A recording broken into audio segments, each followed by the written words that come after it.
Yeah, how we going? This is Bang Bang My Hill. I'd like to subscribe. I had a phone call last night. It's fish. He's okay, he's safe, he ain't dead. He said to me, "Hey, who's been saying I'm dead, mate?" I said, "Fish. People are going around your house, mate, and you haven't been opening the door. You know what I mean? And bringing you, mate, and you ain't fucking picked the phone up. What's been going on? You know what I mean? 1 minute you're about for a month, 2 months. Next minute you're gone, mate. Come on, everybody's thinking about the worst of it. Then I was told you had coronavirus and all that. Anyway, just say how he is, and he'll be back on the podcast very soon. He might be on it today. I haven't looked. Anyway, and yeah, because I remember him, like when we was in prison, yeah, and he'd disappear for days, you know, and all of a sudden wake up one morning and he'd be running around the yard, and they'd do like 20, 30 laps around the yard, big yard, mate. He was fit fish. You know what I mean? And he'd be running around the yard, shadowboxing and all that, you know, everybody was petrified him, you know what I mean? Everybody was petrified of poor old fish, yeah? Except me, you know what I mean? But still, that's about how it is, isn't it? Yeah. But yeah, he was like, he's all right fish, and he can march on a bit fish. People think because he's gay, he's a bit weak. Listen, let me tell you something, he ain't weak. He can have all right fight fish, but he doesn't make you sort of busy. He trains kids a lot. What he does, he trains kids. He trains quite a few people. As kids are concerned. Yeah, he's nice old fish. I like old fish. You know what I mean? Been with fish a long time, and he's an IPP, and I think he's been out about 12 years, and he's kept his nose clean, and he's got to keep his nose clean like as much as he can. Not 12 years. Ain't been that 12 years. Sorry, mate. He's been about 7 years, yeah. And, you know, I wish him all the best, you know what I mean? Stay out, mate. I don't want to go back in them fucking piss holes, you know what I mean? No good fish. Stay out, mate. Anyway, just thought I'd quickly let you know how he is. And, listen, I'm working hard at the minute. I'm doing something important, you know, like a book, you know, but it's right on the verge of it, you know what I mean? Looking for ghostwriters, good ghostwriters, and I've got someone editor, and I've got someone who's going to do my book for me, you know, and publishers and all that. I've got all that now, and you know, which is what I want. And the book should be out maybe in about 5 months' time, you know, because it's not easy, you know, just write a book and that's it, you know what I mean? So in about 5 months' time, the book will be on the shelves, and I just hope for it to go really, really well, yeah, because I've got lots of stories. Got loads of stories, you know what I mean? And I just want the best for everything, you know. And there's a few people like I try to help out in my life, you know what I mean? People that really help me out, you know what I mean? Like my mate Martin Weller, nice fella, you know what I mean? Martin Weller does all the cars, sprays all the cars. Nice man, helped me out a lot. Marlo, another guy in Ascot. He helped me out a lot, nice guy. He's got himself in a little bit of a fix at the minute, but he'll get out of that, you know what I mean, because he's just a nice guy. You've got my mate Alex Jones, nice man, mate, you know, proper nice man. Alex, I've been knowing Alex all my life. Me and Alex been together, we worked together, fought together. We've done lots of things. We've got lots of money off people, and all that, you know what I mean? Because me and Alex would be good enforcers, mate. We was a bit good at what we done, you know what I mean? We was a bit mustard. And we've got Terry, my mate now. Terry's nice guy. He's a nice fella. You know, proper people, mate. I mean, he's proper. I mean, he knows a lot of nice people, and it's nice to know a lot of nice people, you know what I mean? He's got people that got behind me. And they've got my mate Mickey Gooch, I haven't seen now for what, I don't know, 19 years, 20 years. He was my pal, Mickey, you know what I mean? And me and him fell out of something really, really silly, but that's life, innit?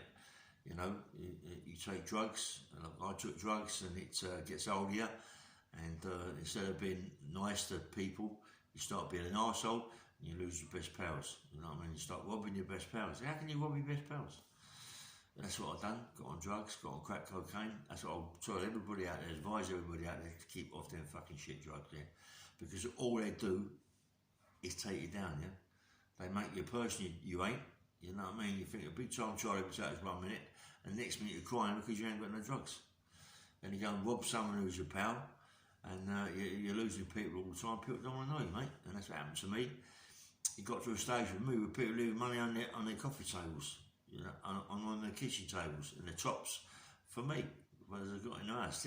So I couldn't walk around the house and rob them, you know what I mean? I'm like, come on, mate, what's going on? Robbing your pals. You're robbing people you know what I mean? My mum, listen, I'm like an arsehole, mate. I robbed a chain of my mum years ago, yeah? And you know, I feel a fool, man.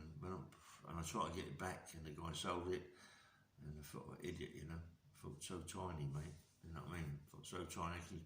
You take things from your mum. You know what I mean? But that's what drugs does. I don't lie. You know what I mean? I mean, it is. It didn't do me no favours. I lost everything, really.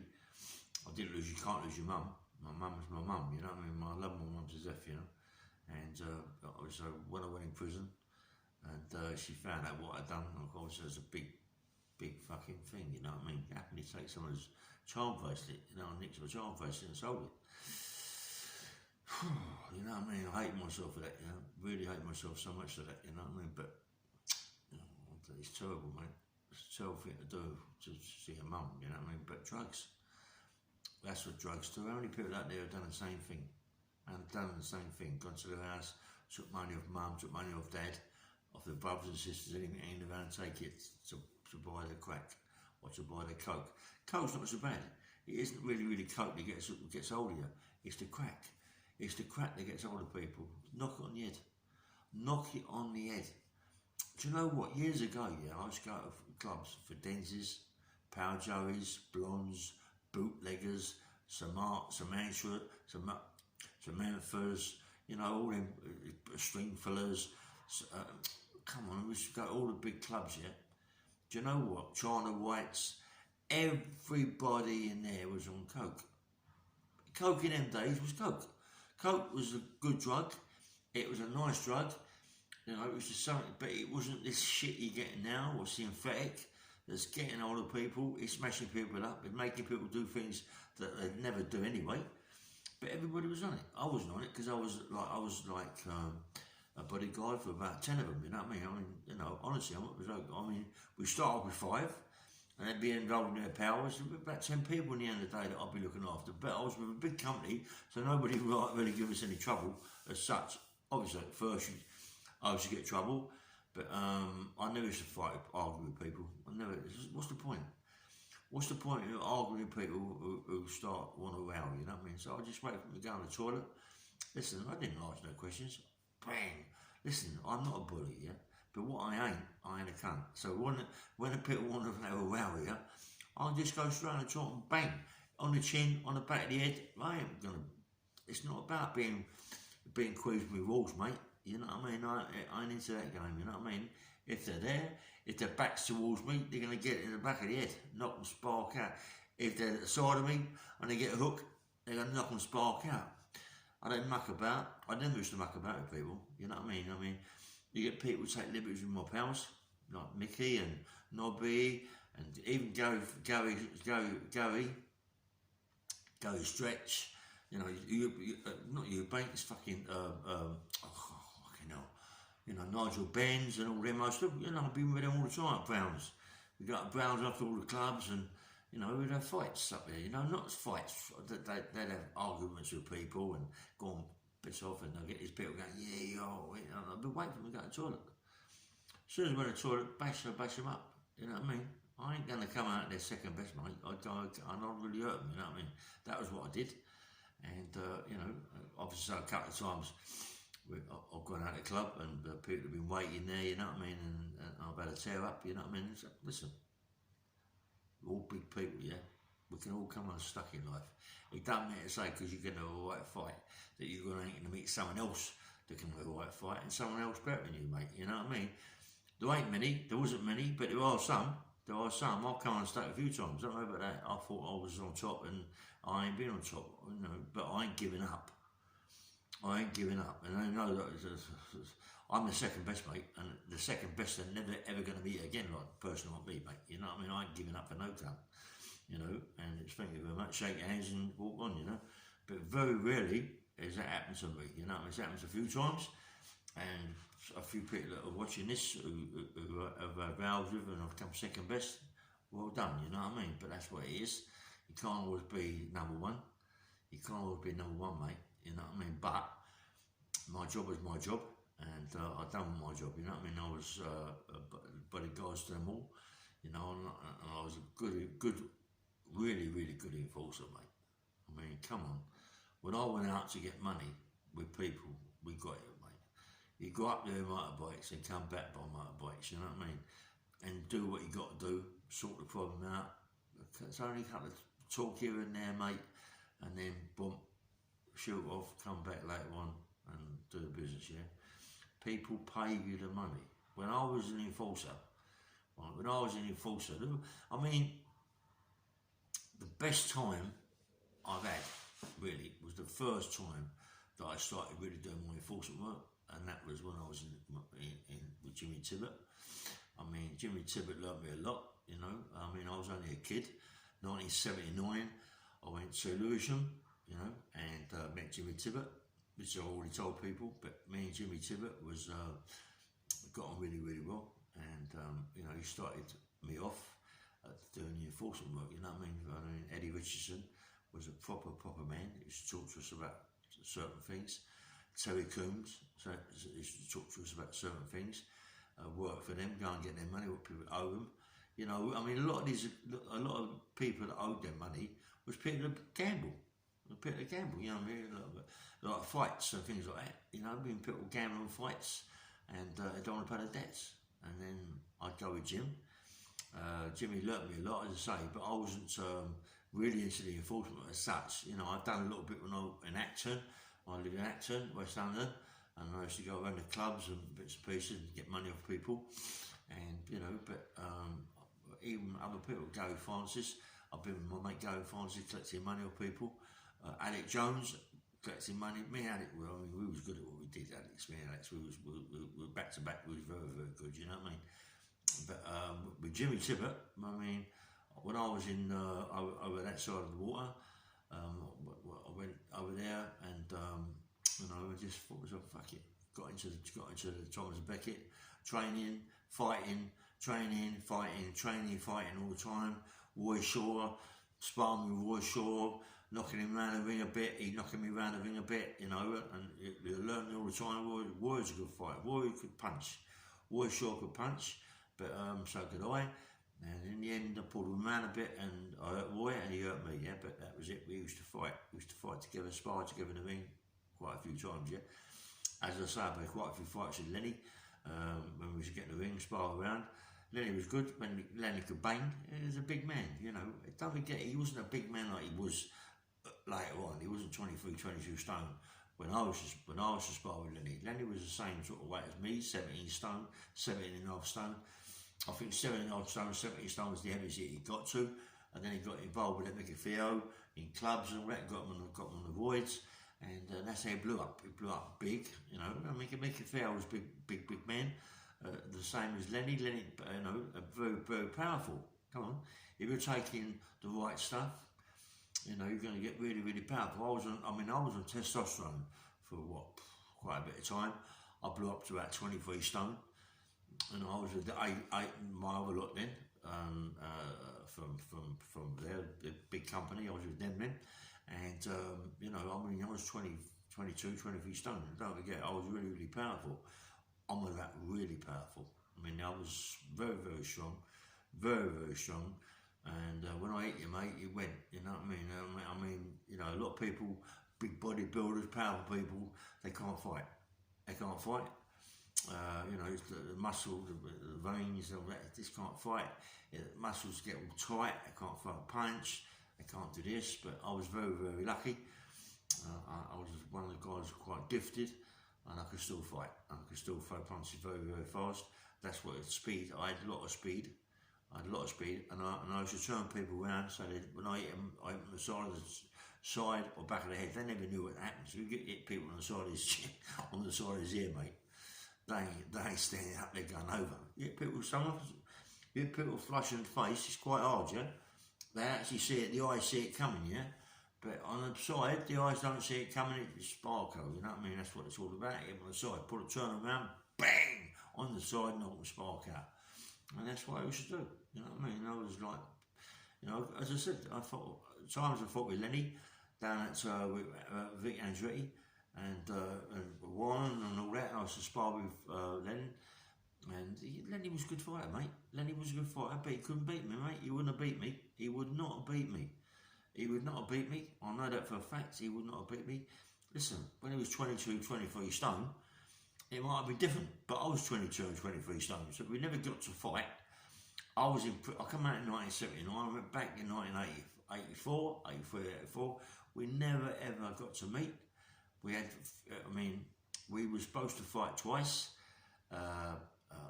I turned up, Lenny never turned up, and it might not be him, it might be Vic Andretti or Frankie Warren that stopped him, because no one wants anyone to get beat. Lenny's been beat about 8 or 9 times, yeah? People don't think, Lenny never got beat. Lenny got beat about 8 times, 7, 8 times, 9 times, I don't know. He got, I know maybe one, myself I know 6 that beat him, and beat him bad, do you know what I mean? So then he says he's never been beat. Of course he's been beat. In his book he says he's never been beat. Of course he's been beat, you know what I mean? Listen, a man will hold his hands up and say, yes, I've been beat. I'm a man, mate. Yes, I've been beat. Yes, of course I've been beat. Come on, that's what it's about, mate. Growing up, you've got to be beat. There's someone out there who's going to beat you. There's someone out there who's going to beat you, you know what I mean? Right? Many people out there Marciano, he never got beat. Tyson, he got beat. Look, Ali, he got beat. Fraser, he got beat. There's loads of fighters out there that get beat. Marciano was the only one I can recall that never really got beat. Rocky Marciano. Fucking good fighter, mate. Good fight. Look at the weights they were in them days. 14 stone, 14 and a half, 15 stone. That was the heaviest. If you was that big, you was big, mate. You know what I mean? The bomber. You know what I mean? There's loads of fighters out there that never got beat. You know what I mean? They're fucking, I'm sorry, there isn't loads of fighters that never got beat. I should say, I apologise for that, yeah. But come on, it's like, it doesn't hurt to get beat, mate. It don't hurt to get beat. It don't hurt to get beat, but I never been beat, fuck that. Of course you've been beat. Of course we've been beat. I remember at school being beat, you know what I mean? One of my best pals, Leslie McIntyre, good fighter, Les. Only a welterweight, Les, good fighter, mate. He could bang, bang, bang, bang, bang. Me and him had quite a few fights, we know. And I was a big man, big boy at school. I ain't going to say that I beat him all the time. I ain't going to say that I beat him all the time. Of course he beat me sometimes, you know what I mean? Of course he was only welterweight and he beat me. I was about 12 stone. Come on, mate. He bashed me up a few times. It doesn't hurt to get bashed up, There was another guy that I used to fight, a guy called Nicky Smith. I should do a podcast just about Nicky Smith, actually. And I don't know why I don't. I should do. Listen, let me tell you about me and Nicky Smith, boy. One day, I don't know what happened. It was about a girl, I think. I don't know what happened. Nicky was one of the people that didn't like anybody that was a bit of a handful, a bit kind of a way, if I could have a fight. And it just happened one day. I was down the gym in Birmingham School, private school in Acton, and I was down the gym down there training, doing some weights, some bits and pieces on a bag. And we had me and Nicky about something. He's going to buy it after. There was a little club there you could have your Coca-Colas, your coffee and all that. Didn't drink, there wasn't no booze in, there's only kids. And anyway, me and him had a row, and he didn't muck about Irish. He very broad, very broad Irish, you know what I mean? If the other people got on, they loved him, mate. He might have been involved in people, I don't know. But very broad, very, very strong. And strong heart-wise, not strength-wise, heart, very strong. And anyway, and I told him I've got off and all this and that. I've gone in the shower, had a shower. As I come out of the shower to go through the club, wallop, he's coming down the stairs, he's hit me with a bottle across the head. We've had a fight, bash, bash, bash. I knocked him out. Well, I didn't actually knock him out, but I smashed him in pieces. He's gone out, gone. all of a sudden, one day, I'm coming down the High Street, Acton High Street. Fuck me, from nowhere he come, hit me straight across here with a lump of lead. The lump of lead went straight over my head, folded over, folded over my head, fucking knocked me to the floor, he kicked me in the mouth, yeah? He had these big steel metal toe cap boots, hit me on the side of the jaw, my fucking jaw came out like that, I thought he broke my jaw, and I thought he did, but he fractured my jaw came right out, and I jumped up, we had a fight, bomb knocked him out.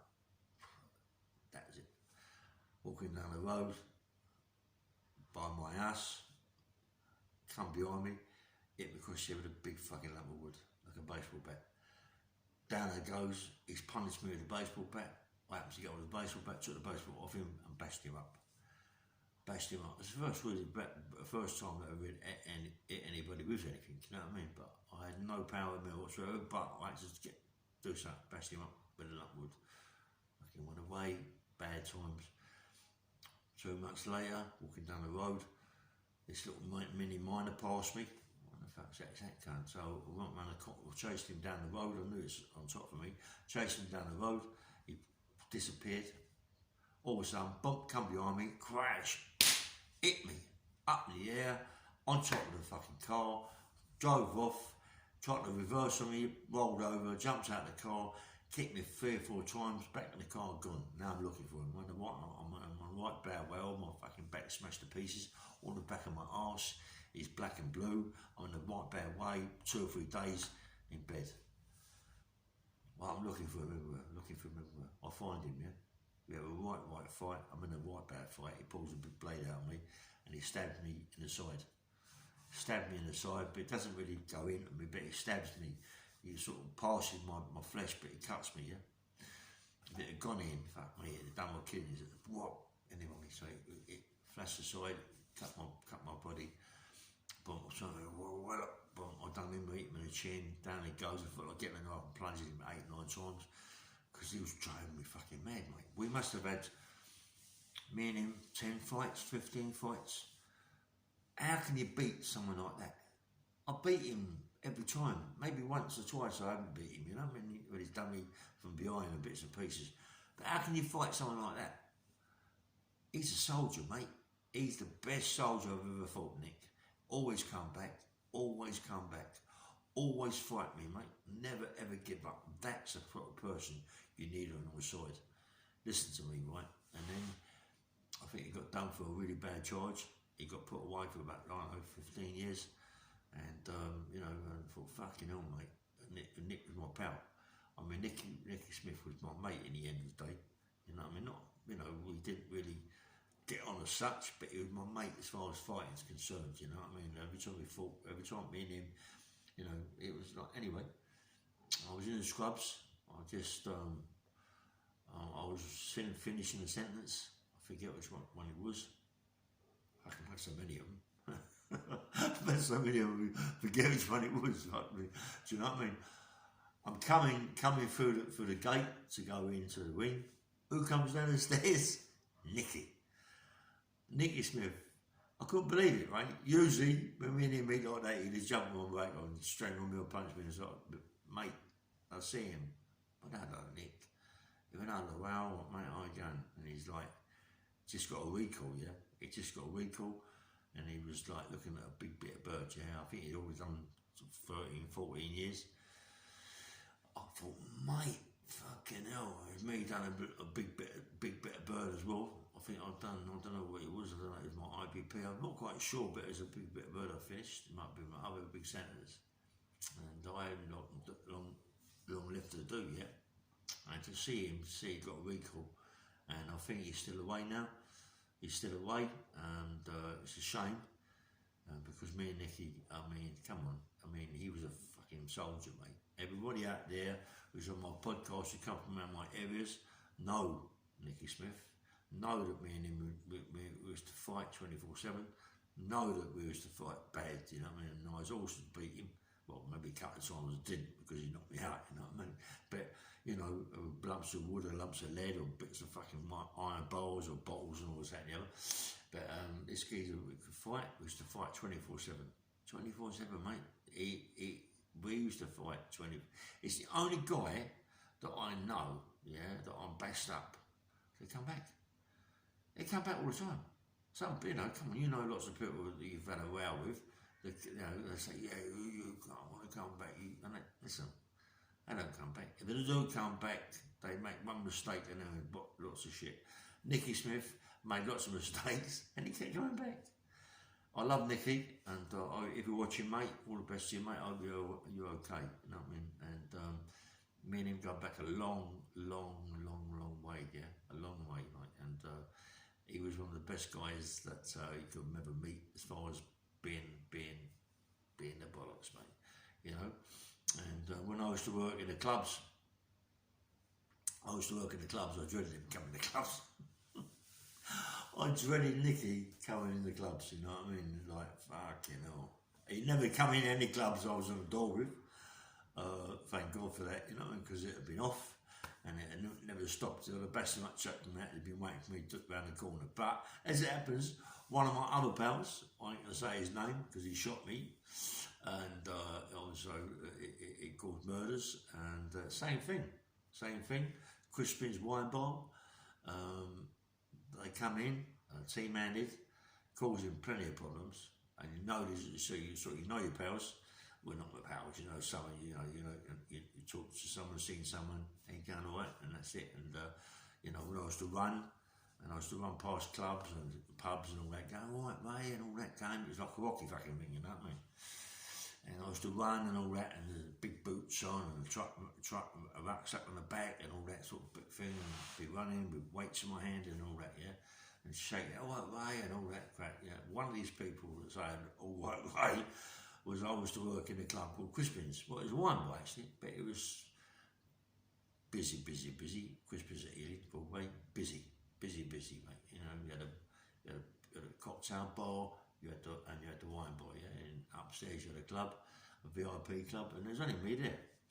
Anyway, and this particular time I'm on the door, and well, always on the fucking door, but I'm saying this was, I mean, usually I open the doors, I walk around the club, this time I was on the door. Who comes in? This guy I know, but he comes in with about 4 or 5 guys, and I went, listen, do me a favour, I'm letting you in, yeah? What do you mean you're letting us in? Fucking getting in, mate, with all that shit. You know, all right, mate, all right. I said, listen, all right, don't cause no problems, all right? Just come and have a drink. There's some nice girls in there, have a drink, enjoy yourself, but don't cause no problems. What do?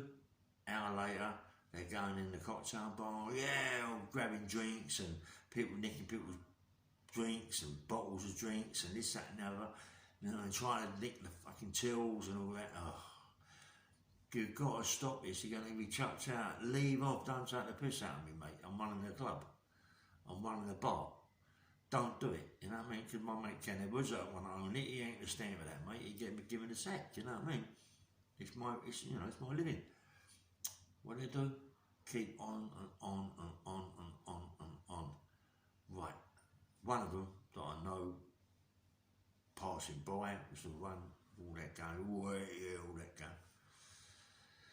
I said, listen, stop it, right? I said, me and you are going to have it, you know what I mean? He went, do what? I said, me and you are going to have it. I knew if I took him out, the other thing out, prove yourself, yeah? But I can't take him out in the club as long as they get bashed up. You know, there's 5 of them, I'm going to get bashed up. They're going to steam into me bottles, glasses, chairs, tables, a lot. So I don't want to fight in the wine bar and have a little bit of club there. I want to fight outside. I said, listen, do yourself a favour, do you want to row? You're causing fucking murders, yeah? Listen, me and you're going to have it, right? Now stop it. He went, oh yeah, right. I said, get round the corner. Get round the alleyway round the corner, and I'll meet you there in a couple of minutes, yeah? I really should have gone round with him there and then, you know? I don't know what he's going to get, knife, gun, or what he's going to get, yeah? Go round, and there he's waiting, yeah? Waiting for me by this door that sets back a little bit, about a foot, yeah? So he's also went to 5 punch. He put his hands up like that, went straight through. I mean, straight through his hands, right? Honestly, I'm just telling you, when someone's hit him on the face, very rarely do you knock him out, yeah? Very rarely, yeah? Mate, I hit him so hard. I swear, my hand felt like it was went through his head and hit the door at the back. That's how I hit him. It went shoo. Mate, he gone. He was glad cuckoo land, mate. He was like, gone. I walked out watching the club. I said, listen, get out. Take your mate, he's round the corner, take him and get the fuck out of this place and don't come back. All that was silly as arseholes. You get out. Took him out. What happened? What, 12:30, 1:45, after all the tills are gone, the VIPs upstairs have done their drinks, the afters and all that came, I decided I've got to go on. I've had enough. I ain't going to. Ken got another club around the corner that I was to run by Ealing Broadway Station, downstairs, I forget the name of it now. And I thought, no, I'm not working today. I've had a little bit of trouble. I'm going to go home, yeah. Okay, what happens? Walking down the road by Ealing Common, go right by the Commons on the left, walking down it. Also, I could hear a car, whatever. Look round, could see something poking out. They wouldn't have made that with a fucking gun. I dived, yeah, but as I dived, the way it was, the gun went up, and it blew my fucking right leg, not my left leg where I was to the road where the car was driving by. It was my right leg. So as I dived, my leg must have been behind. What bang! Took off my calf out, mate. You know what I mean? Lucky. I mean, when I say took off my calf, I didn't say I blew my calf off, yeah. But all the fragments or whatever it was, blew, I mean, big holes in my calf, you know what I mean, around my calf, big holes, yeah. And generally adrenaline, you know, you've got to get up and go, mate. And I ran across the common. I knew they couldn't come run across the common because the castle where I was like hills going down, you know what I mean, running up on the other side. And I had to do that. I didn't want them to the road down by the side, but they couldn't get me, mate. They couldn't get me, I was gone. All around the back street, so I was shit myself because I thought they'd got to come all the way back. And then, I mean, by the time I'd done with that, I was nearly home, yeah. Fucking hell, I got indoors and knocked my mum up. She came downstairs. I mean, my mum seen me, mate. She went, oh, you got to go to hospital with that. I said, no, mum, I can't. I can't go to hospital, no way, because the police be called and be in trouble, like there's be murders, yeah.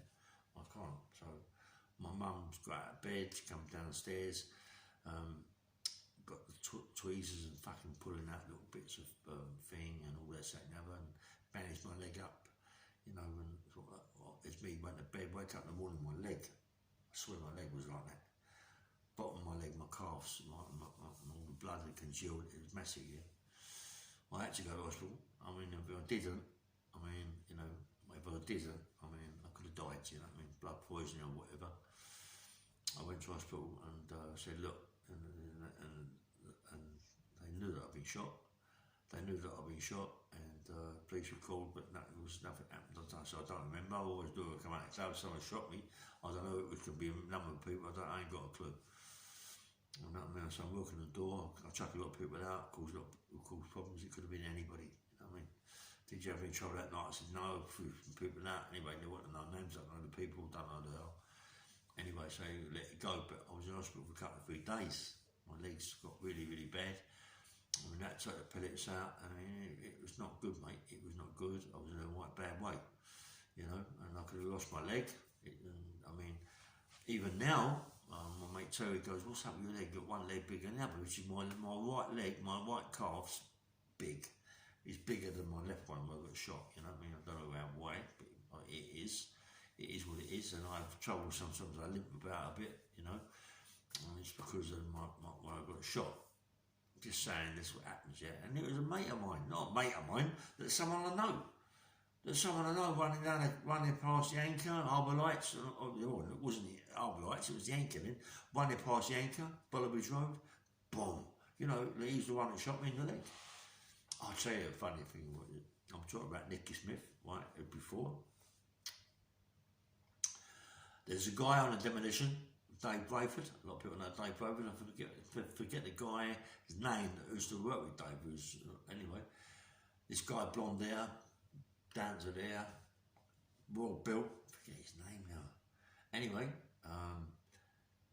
he'd had a little bit of trouble with Nicky Smith, and now I'm running down, I'm running, training, all of a sudden I see him, and I see this guy jump out of the moat with a baseball bat to do Nicky Smith. He's shouting the baseball bat, yeah? Nicky got, what? Grabbed the baseball bat in seconds.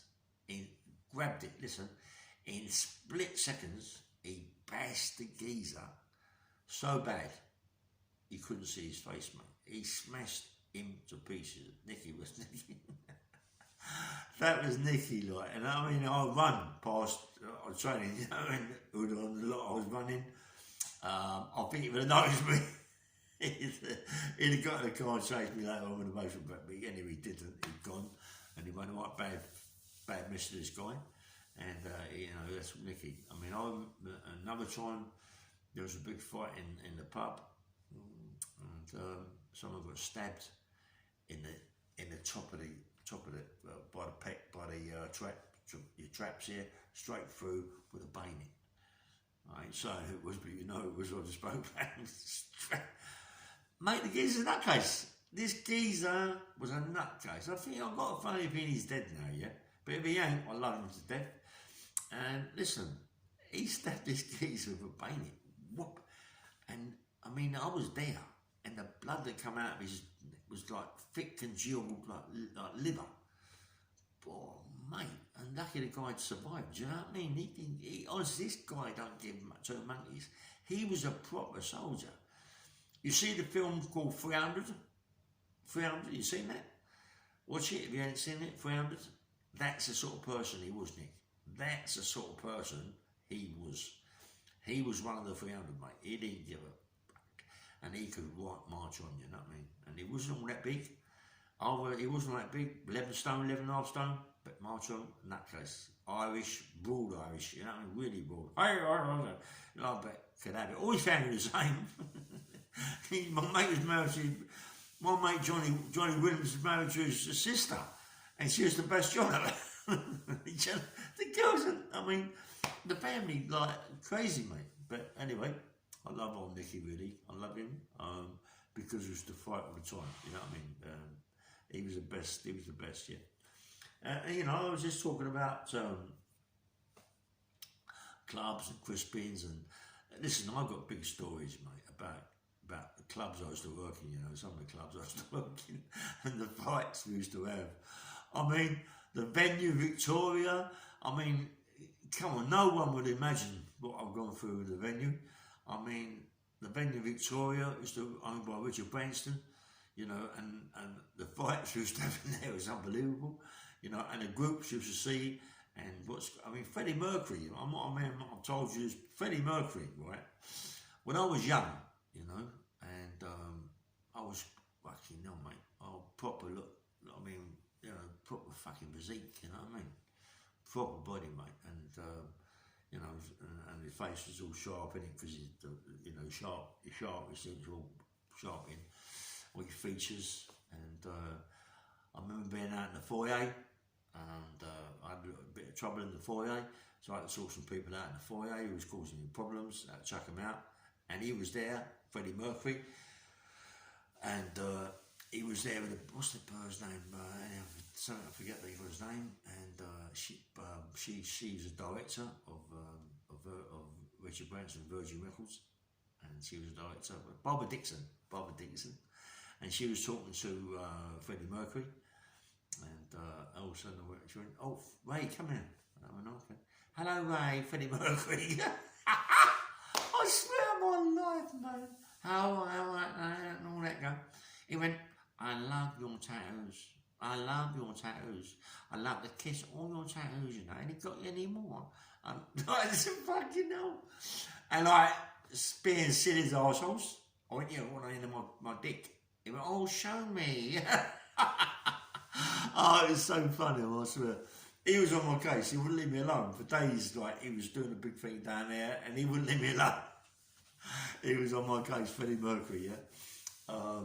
And then Richard Branson, he was alright, Richard, but he was a pain in the butt. He did get me nicked. He did try to put me back in prison, but I was all in prison anyway. Then you had that arsehole, Mills, who took, what's his fucking name, the train robber who went to Brazil, Biggs, Millsy was the one who went to Brazil and got all the Biggsy. Millsy ex-SAS, fucking that arsehole. He come down the venue with a few of his cronies and causing a bit of trouble. What a fucking arsehole he thought he was fucking jet the lead. He wasn't that jet the lead, because when I had around him, mate, he wasn't that fucking jet the lead. Believe me, he wasn't. I don't know if he's listening or whatever, but you know, he wasn't all that, mate. And to go over and take Biggsy, that was down to Richard Branson, I believe. I was told Richard Branson was the one who put the money up to get Biggsy back. Come on, mate. Who does that? Who goes and kidnaps someone from Brazil and does what they did? And Biggsy, you know, I mean, come on, it's a bit fucking out of order, that, mate. But them people, that's what these people do for money, and that's what they did. You know, I mean, Millsy, when he come in, Millsy all crony up with his pals, and we're all there, and I ain't gonna give a shit, mate. I don't give a fuck who he is. You know, mind you, I've got to say the truth of it is, I didn't know that he was ex-SAS. He was a guardsman, I believe, SAS trained and all that, but you don't know who the SAS are. You know, you don't put a big fucking sign on their head, SAS. And he wasn't all that, mate. He wasn't all that. I mean, more likely he could he knew about handguns and fucking guns. That's more likely what he was more likely into. He went into fucking fighting. I can assure you that. I proved he went into that, yeah. But he was he must have been good at something, yeah. Because I mean, the people with him, I mean, all the others with him looked a bit handy as well. And anyway. And I've had a few rounds with there. There's a few fucking, I mean, there's big stories about the Vineyard Victoria, mate. I mean, come on. The stories that I already told, but there's other stories, you know what I mean? And you know, you know, it's all in my book. I mean, I've had some proper jobs, mate. You know, proper jobs. I mean, even when I worked in what you call it in the Ham Gate, Richmond. And in the big house there, it belonged to King Fahad from the Arab Emirates, the king of the Arab Emirates. I mean, I remember when I first got the job, I was in Lucky's, Ealing, and Dominic McCoy, he also worked for this Arab, King Fahad, and also someone come in, I was suited and booted. I looked quite smart. I think I was one of the only ones that had a suit on. And he come up to me and said, this guy came up to me and said, listen, he said, do you want a job? I said, listen, mate, I've got a job.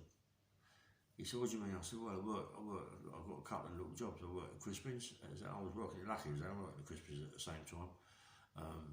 While we were with Kenda at another club, he got someone else there, and I worked at Lucky's as well. So Crispin's, Lucky's, yeah? I said, well, I've got 2 jobs, mate. He said, listen, do you fancy doing a bit of bodyguard work, you know? I mean, I said, look, I'm not trained to do a bit of bodyguard, but, you know, he said, look, I watched you tonight, and I like the way, what you do, and I'd like you to come and work with me down at Ham Gate, Richmond, yeah? Keith had, well, fucking hell, you know what I mean? Go down there, walked it, mate, I couldn't believe what it was like. It was unbelievable. We've got a big house here, massive big garden in the back, big lake in the back full of this coir carp that never stopped getting killed by herring girl. Herring girls going down, whoop. Those who fill that pond up every week. We coir carp. Mind you, they can do that. They're malted up, mate. Malted billionaires, aren't they? You know, oil, mate. And I got the job. And they give me the job with the 2 Doberman pinchers, with the fucking ear rolls pointed up. I shit myself, yeah. I said, look, you know, what you like with dogs? I said, I love dogs. You know, I love dogs. My mum's always had dogs. We always had dogs, yeah. And I had 2 bull mastiffs and a bulldog. So I said, yeah, I love dogs. Fucking hell. I mean, later on I had 2 bull mastiffs and a bulldog, not them, you know what I mean? So anyway, I went into this fucking cage, and these 2 Dobermans are huge, 2 dogs, but in separate cages. They were fucking massive. You couldn't put them together, they'd kill each other. They were massive, mate. Big, powerful dogs. So my mate said, listen, my mate was in charge of it. He was like in charge of the dogs. He said, look, I introduced the dogs. I walked round the yard and they had muzzles on.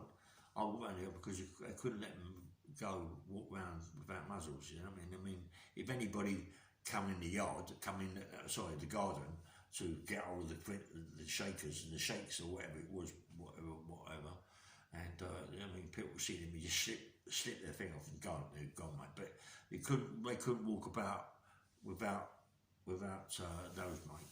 No, they couldn't walk out without those, mate. They needed them on 24/7. You couldn't not let them out without that, yeah, because they were so vicious, you know what I mean. And anyway, I used to walk round. He walked round with one, I walked round the other one, and thank God they had their masks on, yeah.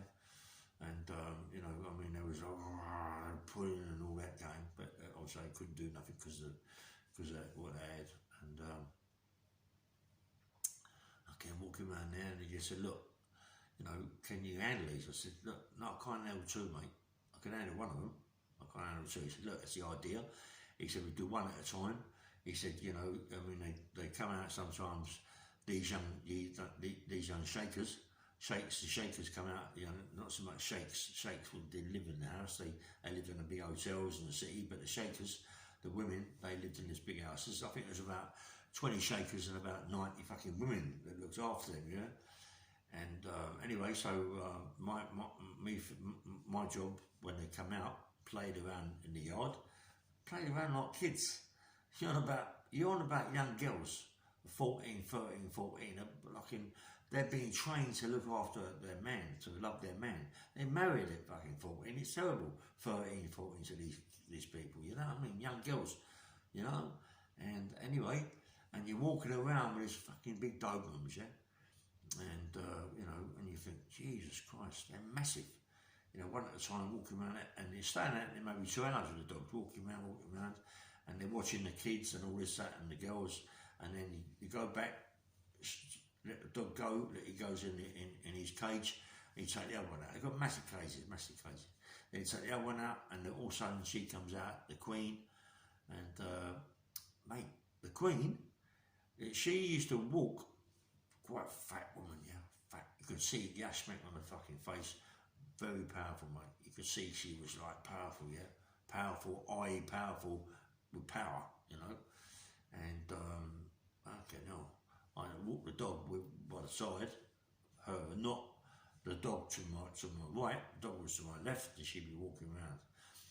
And she'd be walking, and all these servants behind her would be running to show respect.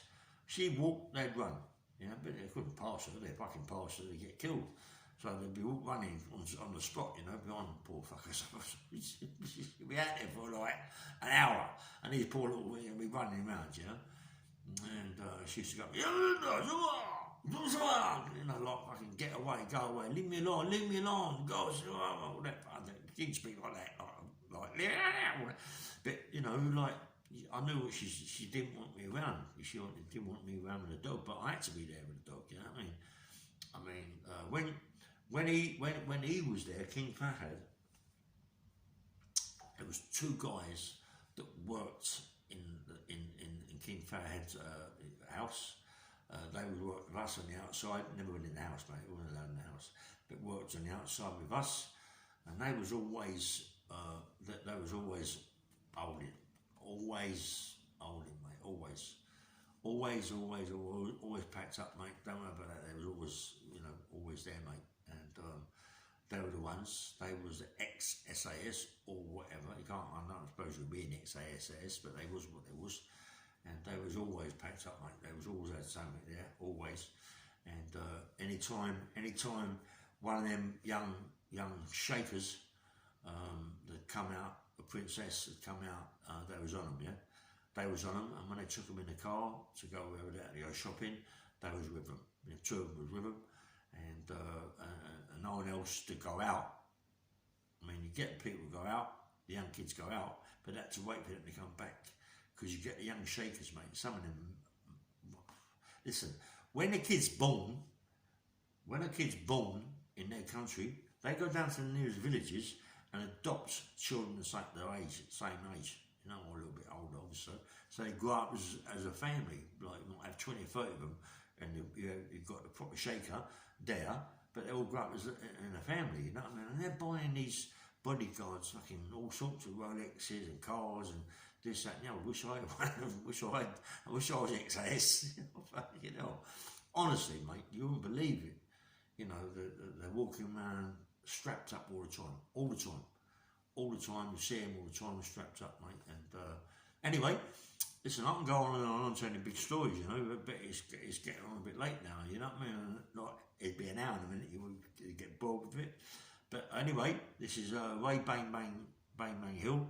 Please like and subscribe, and take care, and I'll see you later. Bye-bye.